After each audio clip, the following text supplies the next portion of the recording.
Thank you, and thank you for inviting me to give this talk. I think they will give a different view on how trauma is dealt with in Norway compared to the Dutch model.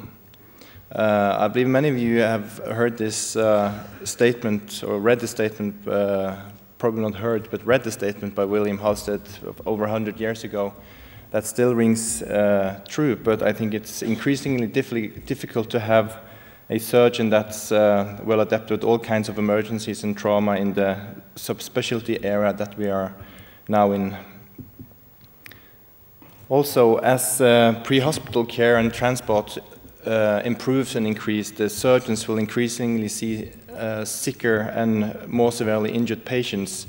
And it's still even more important that the surgeons make the right decisions to ensure both outcome and function for the injured patient.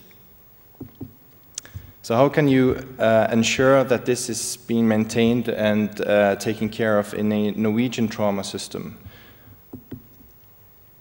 We may all be neighbors in the European community, but we all have our different problems. As you can see from this slide, Norway has a large land area, but very few inhabitants. Only 5 million, which would equal to the center of London or Birmingham city itself. But due to the low population density, we have specific solutions to encounter this to provide care for all patients. To the left here is seen the distribution of hospitals in Norway. The black spots are medium to small-sized hospitals, about 45 to 50 located around the coastline up to the way up northern parts of Norway. The red yellowish spots are currently university hospitals that can provide trauma care 24/7, 365, including neurosurgery, intensive care, and also intervention radiology. And as you can see from the map in the middle, these hospitals particularly center around the most populated areas in Norway, around the Oslo capital, Stavanger, Bergen, and Trondheim, and also in Tromsø, which is a more or less dense populated area, but still needs to serve the northern population. And as you can see from the blue map, it illustrates the distribution of helicopter and fixed-wing transport systems in Norway. Actually, we have a fairly extensive. Let's see if we can change. Actually, we have a very extensive built pre-hospital service in Norway that is available 24/7. But even though if this is widespread along the coastline and in all parts of the country, there are particular weather conditions that does not allow for transport always or make it impossible. In fact, about 20% of the pre-hospital helicopter emergency medical system missions are cancelled, mainly due to weather conditions, but also due to conflicting events. And also, even though the weather is nice, it's sometimes still challenged by the distances and the locations of injuries. It's a challenge to have the patients found and extricated and transported in the fjords, in the mountains, all over the coastline. And we see the same challenge that everyone sees in trauma these days, that the majority of trauma patients are managed non-operatively and basically intensive care monitoring and intervention radiology, which is basically in our country taken care of by other specialties and not the surgeons. So the major surgical experience among Norwegian surgeons is based on emergency surgery caseload in general and elective surgery.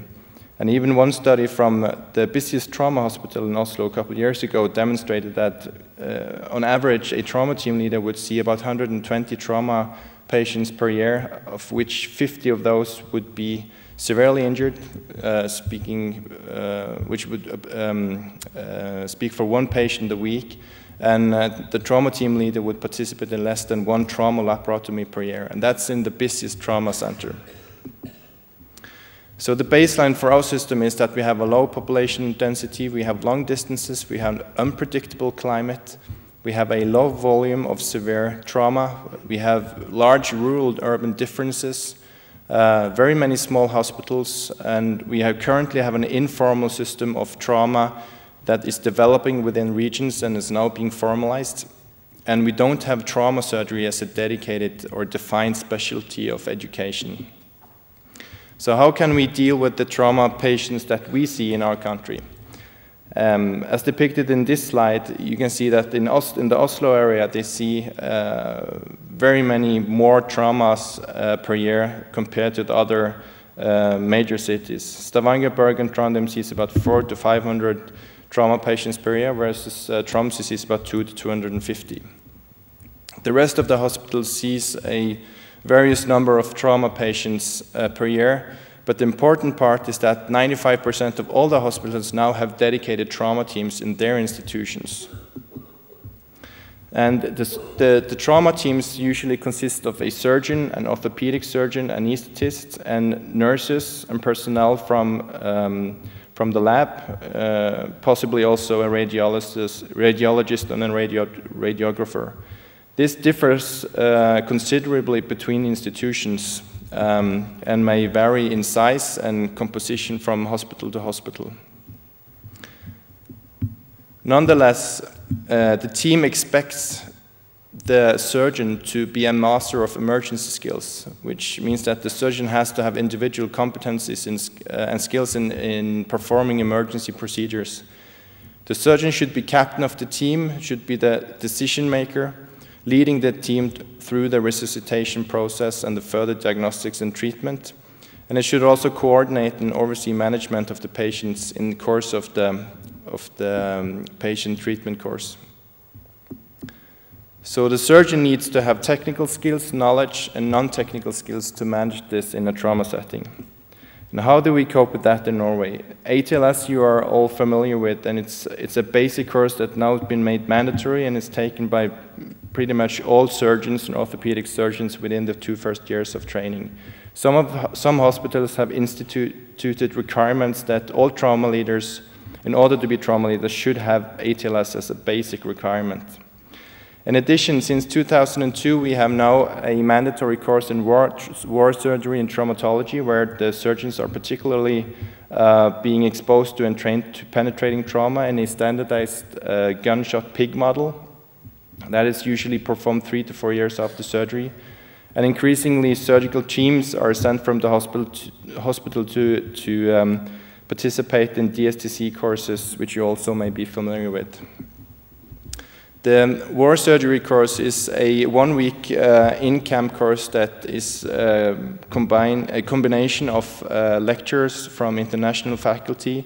It is theory based on ballistics and triage, and of course 2 to 3 days with live operations on pig with a gunshot wound. How does this result in the performance, or at least the confidence among the Norwegian surgeons? In a follow-up survey, after having sent surgical teams to this kind of training, the confidence in performing damage control surgery increased from 1/5, saying that they were comfortable with doing that, up to almost 2/3. And all surgeons meant that this should be redone in a 2-year interval to maintain the level of proficiency for doing this. And almost half of the surgeons and the OR nurses participating in the courses said that this kind of surgical techniques were used in their subsequent practice. Many institutions are also using institutional training models, either based on the type of elective emergency caseload that they have. Cadaver training is also widely used in the university hospitals to train thoracotomies, pelvic packing, abdominal packing, and so forth.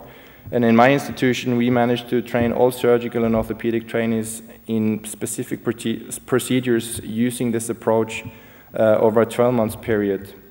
Animal training can also be done in the same way as the war surgery or DSTC courses, in conjunction with laparoscopy courses, where you complete the course with doing the emergency procedures before you sacrifice the animals. But that is not available for all of the hospitals, obviously. And there are some barriers to this training. It's costly, it's time-consuming, and you need the resources, you need instructors and facilities, and obviously you need animals with the ethics that comes with animal surgery and animal training, and sometimes travel distances are an obstacle as well. So many have sought for an alternative, feasible, low-cost time of training surgical teams in the institutions. And simulation and non-technical skills practice has been one of the answers to this. The best foundation has created a concept for Norwegian hospitals where you participate in your own environment, where you go through and have basic lectures in trauma, and you do a trauma drill on a mannequin model, and you re-evaluate that in your own hospital. It's a low-cost and easy way to maintain the skills. And 1,700 participants were asked what were those areas with the most deficient parts in the trauma teams in their own hospital. And the majority answered that the leadership, the communication, the cooperation skills were the most insufficient, and those parts that needed to be improved in the trauma team care. And this type of training exactly addresses this for the trauma team. The pros are that this can be adapted to your own institution. You can train together with your own colleagues, the people you know before, your own equipment in your room, and you can create your typical trauma case that you usually see. You can repeat this, videotape, evaluate this, and redo it, and it's low cost, and you don't need to travel. The drawbacks are that you need some persons actually to have enthusiasm and drive this. You need time to it, and you need administrative support to use the hospital resources. If we see how the training fares in Norway currently, about 2/3 of the hospitals are now regularly performing team training. A large number of the younger residents have ATLS, and an increasing number of even the specialist surgeons are now doing damage control surgery courses, which is good. But if you have a trauma team, you need to activate it, and you need to have certain criteria to avoid cry wolf or team fatigue effects in doing this. 94% of the hospitals have criteria for trauma team activation, but no single criterion was found to be common among the Norwegian hospitals. There's a wide variation in the number of criteria that are used and how they set the cutoff for calling a trauma team activation.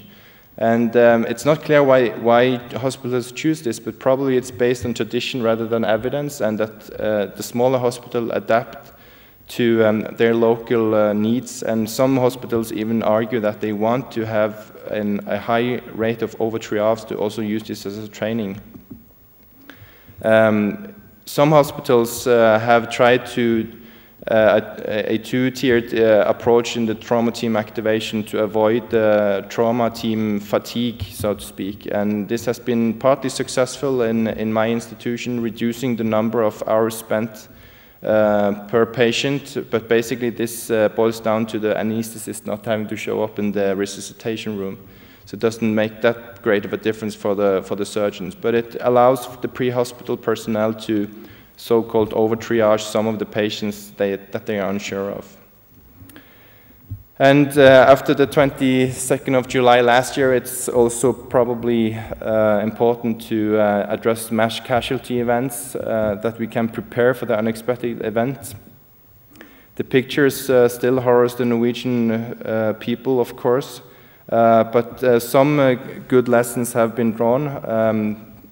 This very day in Stavanger, we are running a large-scale mass casualty simulation involving all kinds of emergency disciplines, including local municipalities, to train for the unexpected event. A simulated scenario with a helicopter crash into a public crowd at the airport with 70+ injured, and a number of 10 to 20 of those will be delivered in hospital and be seen by 4 surgeon-led trauma teams to have a drill to do the testing of the hospital logistics, the resource use, the communication, find the weak links and the errors, and potentially prepare to be better prepared if this event should actually happen sometime. And this will actually not affect regular hospital activity, believe it or not, but that's the whole goal of it. So in order to ensure that the patients receive the optimal care at the right time in the right institution, I think it's important that surgeons take part in training, both in terms of skills training and non-technical skills, and that we can provide that in a Norwegian model also. And I think it's after the 22nd of July, a lot of focus has been put on the efforts that were made by the Ullevål University Hospital, but one should not forget that one of the smaller community hospitals, Ringerike Hospital, saw a number of severely injured patients in the early hours after the shooting spray at Utøya Island. And the doctors there said they could never have delivered that care to those patients without the Warsurgery course, the best training, and the ATLS. So I think it shows in practice that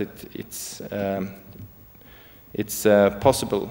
But of course, the final question remains, is this kind of training only a confidence booster, or is it of real benefit? Thank you.